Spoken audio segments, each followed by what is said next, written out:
Guys, you are not going to believe what just happened to me.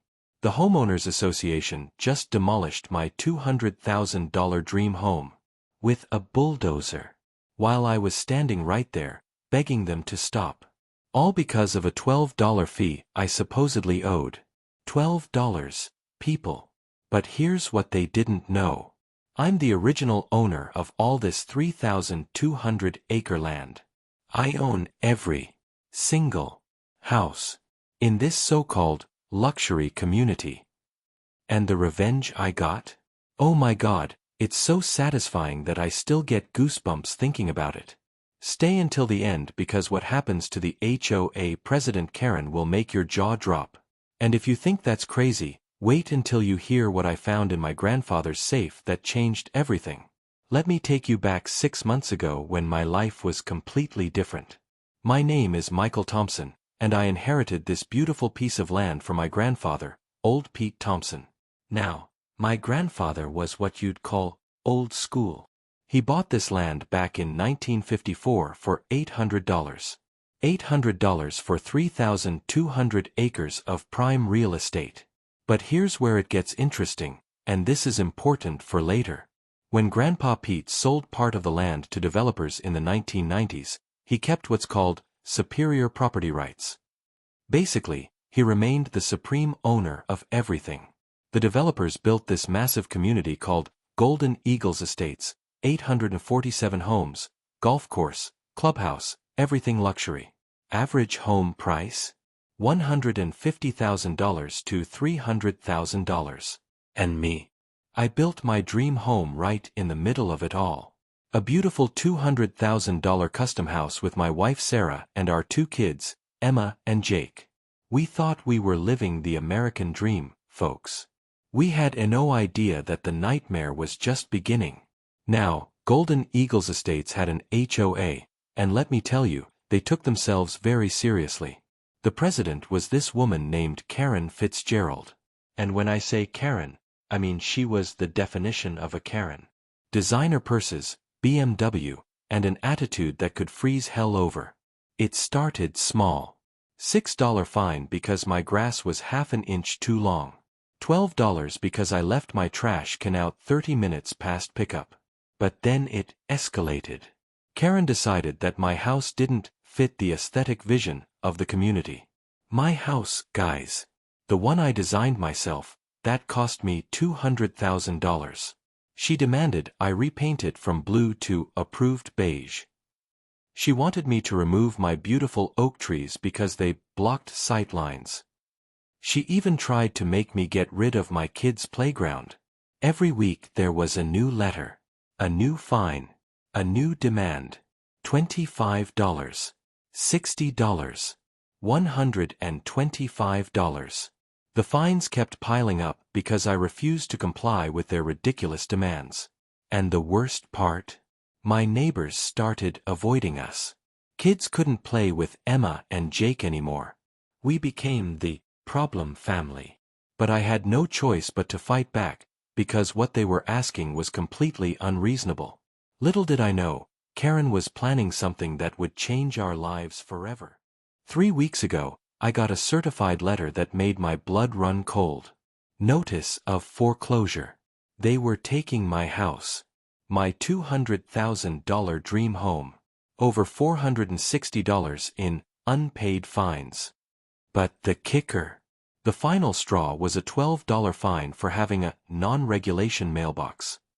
I tried to fight it. I called lawyers.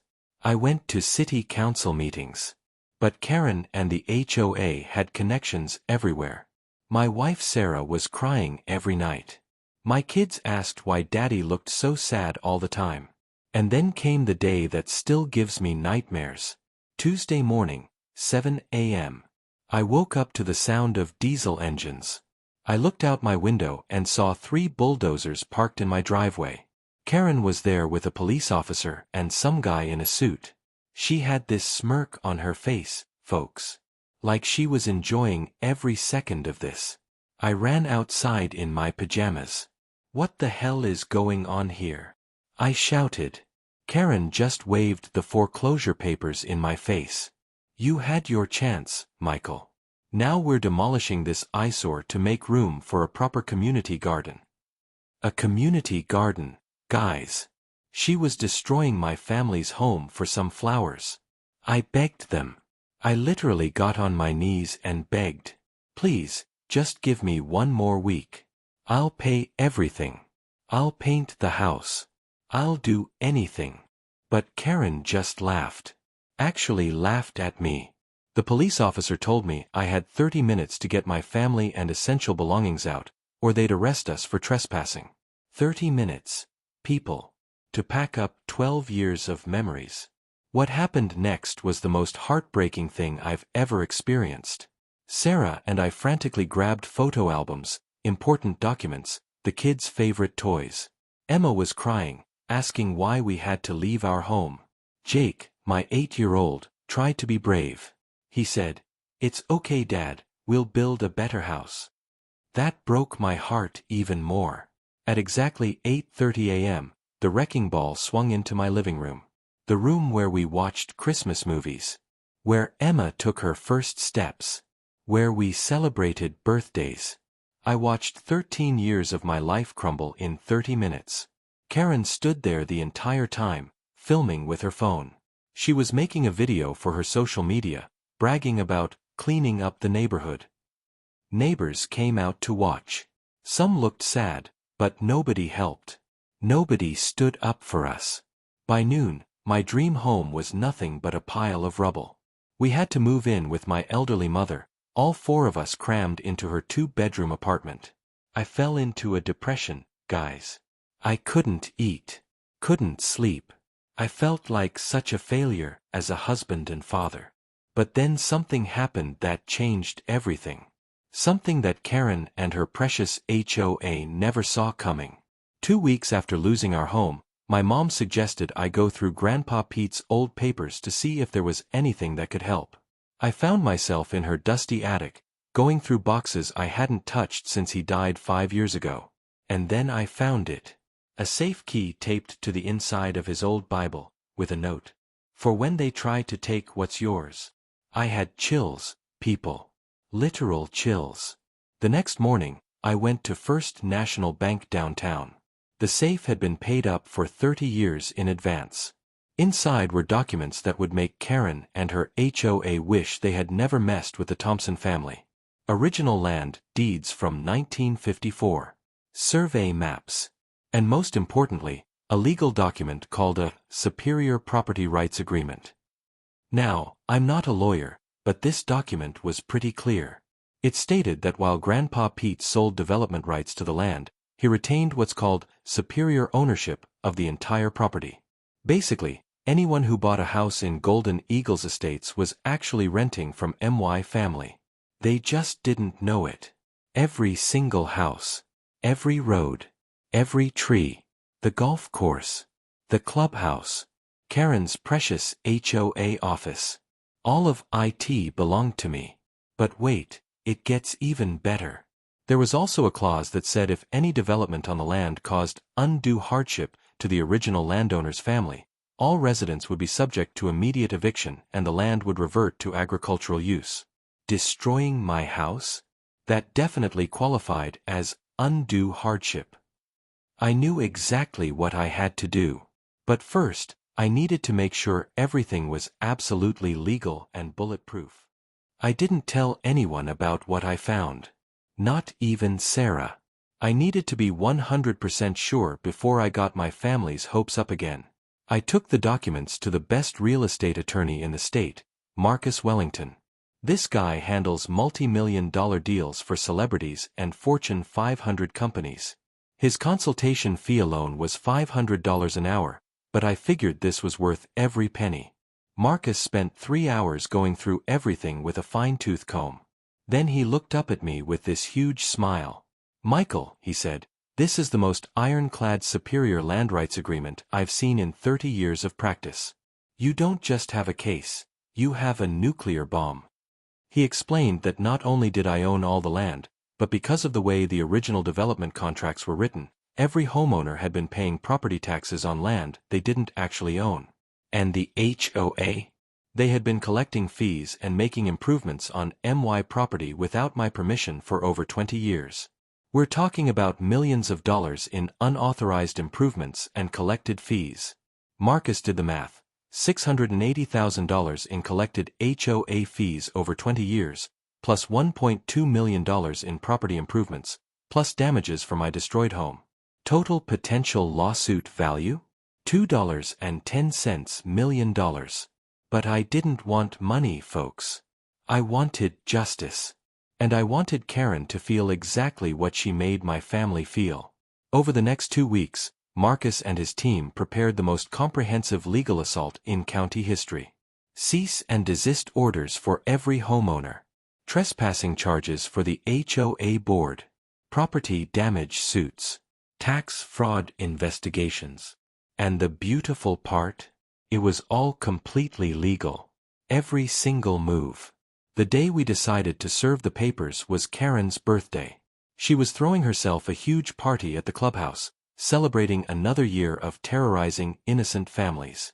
She had no idea she was about to get the worst birthday surprise of her life. Saturday, September 15th. Karen's 52nd birthday party. She had invited the entire HOA board and about 100 residents to celebrate at my clubhouse. Marcus and I coordinated everything perfectly. We had sheriff's deputies, court officers, and a team of process servers all ready to go. At exactly 2 p.m., right in the middle of Karen's birthday speech, the cavalry arrived. Picture this. Karen is standing at the podium, champagne glass in hand, telling everyone how she's made Golden Eagles Estates the premier community in the county. That's when Sheriff Martinez walked in with a folder full of legal documents. The entire party went silent. You could hear a pin drop. Karen Fitzgerald, the sheriff, announced, "You and the entire HOA board are being served for trespassing, property damage, and fraud." Karen's face went white. "There must be some mistake," she stammered. That's when I stepped into the room. You should have seen her expression when she realized who was behind all of this. The same man she had humiliated and destroyed just a month earlier. I walked up to the microphone and addressed the entire room. "Ladies and gentlemen, I have some important news about your beautiful community. You're all trespassing on my land. You have 30 days to vacate the premises." Chaos. Absolute chaos. Some people started crying. Others were demanding explanations. Karen was hyperventilating into a paper bag. But I wasn't done. I explained the whole situation. How my grandfather owned everything. How the HOA had been operating illegally for decades. How Karen had destroyed my home over a $12 fine when she was actually living on my property. Karen tried to interrupt, screaming that this was impossible, that she had lawyers, that she would fight this. That's when Marcus stepped forward with the original 1954 land deeds. "Mrs. Fitzgerald, these documents are a matter of public record. Your own house is built on land you don't own. In fact, you owe Mr. Thompson approximately $12,000 in back rent." $12,000. Almost exactly $1,000 for every dollar of the fine that destroyed my family's life. What happened over the next 30 days was the most satisfying month of my entire life. First, the county tax assessor launched an investigation into 20 years of improper tax collections. Turns out, homeowners had been paying taxes on land they didn't own. Every single property owner was entitled to massive refunds. We're talking about tens of thousands of dollars per family. The HOA board was criminally charged with fraud and embezzlement. Karen's precious BMW? Repossessed. Her designer purses? Sold at auction to pay legal fees. But here's the best part. Remember how Karen was always bragging about her connections and her influence?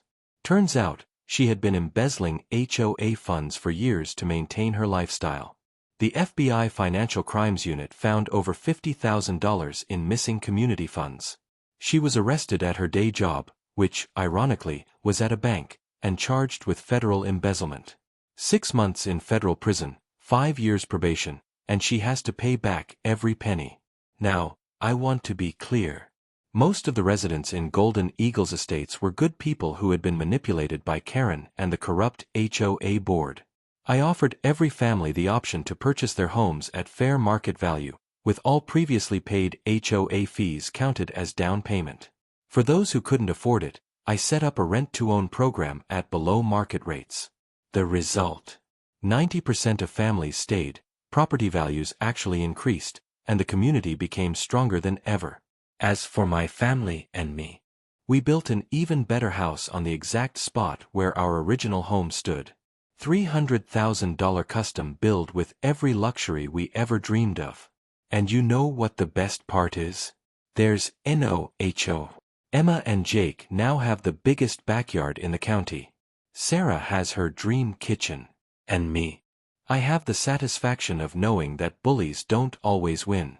Guys, if this story inspired you, if you believe that justice should always prevail over tyranny, I need you to do 3 things for me right now.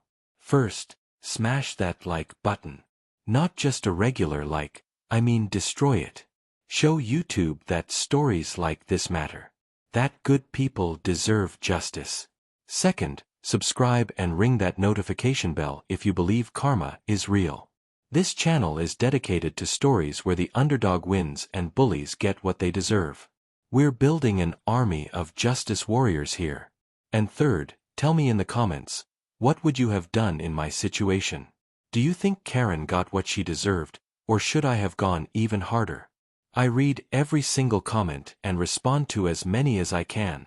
And if you know someone who's dealing with HOA problems, or anyone who loves a good revenge story, share this video with them. Let's make sure every Karen out there knows that their days of terrorizing innocent families are numbered. Next week, I'm sharing the story of how Karen tried to get revenge on me from prison, and how that backfired so spectacularly that she ended up with extra charges. Trust me, you don't want to miss it. Until then, remember, stand up to bullies. Fight for what's right. And never, ever let anyone destroy your family's dreams.